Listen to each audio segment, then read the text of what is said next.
My name is Ellis Howell. I am 15 years old. My brother and I were in foster care and were adopted together in 2010. Our family has continued to foster, and my parents have since adopted another sibling set of two brothers, and then our youngest sister, our biological sisters.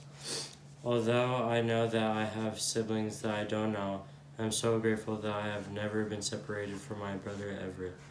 While my parents moved to a different state after our adoption, they worked hard to keep us in a relationship with my sisters that were adopted by another family.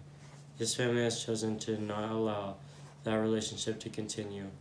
I miss my sister and wonder about her and my other siblings every day. Crossing state lines made it impossible for us to get placement for my biological siblings that were born after our case was closed, and we had moved even though they were in foster care. Families belong together, and when that isn't possible, it is still crucial to understand that siblings belong together. My brother and I often talk about getting to find our family together in our future. We've discussed how we will walk that journey with our adopted parents together. My hope that is, as we grow older, we can maintain relationships with both families. This is a hardship no one can understand and is difficult for me to even express. There is a hope that I have the many people in foster care don't have. I know that I will always be connected to at least one other person in my birth family, my brother. Far too often, it is difficult for siblings to stay together. In my experience and from my recommendation, I would say to do anything possible for siblings to grow up with one another. When we adopted our brothers, they had been separated in different homes for over a year. Initially, they did not seem to care that they were biological brothers. They played with each other, but there wasn't this amazing connection that we were expecting. After several weekends together, they still seemed distant. After some time, there was a meeting about the importance of keeping them together in an adoption placement. My parents decided they couldn't adopt one without the other because siblings belong together.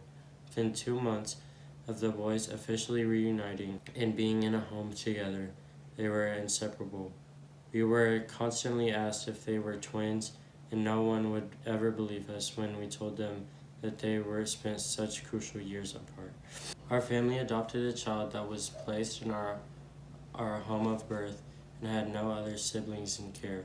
When we got a call for her biological sister, my parents asked us, how do you feel about adding another baby? At this point, we already had 7 children in our home, including myself. What they did not tell us was that the baby was the biological sister of our youngest sister. When they asked me, I looked at them and said, if it's my sister's sibling, then yes. I have been praying for her to have siblings in our family because I think about her having to find someone biological family all alone. I know I am so thankful I will get to do that when it's my time with Everett. Everett and I are growing up as brothers should. We are making memories, we are sharing experiences, we are connecting in ways together that we will never have with our other siblings, biological or adopted. I know I am either healthier today because I never lost my relationship with Everett. I know I am grieving today at the loss of my sisters and the siblings that I have never even met. Family matters. Siblings belong together and share experiences, and a shared childhood is a key part of adoption success stories. And so, members of Congress, I ask you, as clearly as passionately as I can, do everything within your power to keep siblings together. Work to allow sibling sets to be adopted and be adopted quickly. Finding permanency in a home is vital to the mental, physical, emotional, and spiritual health of each person.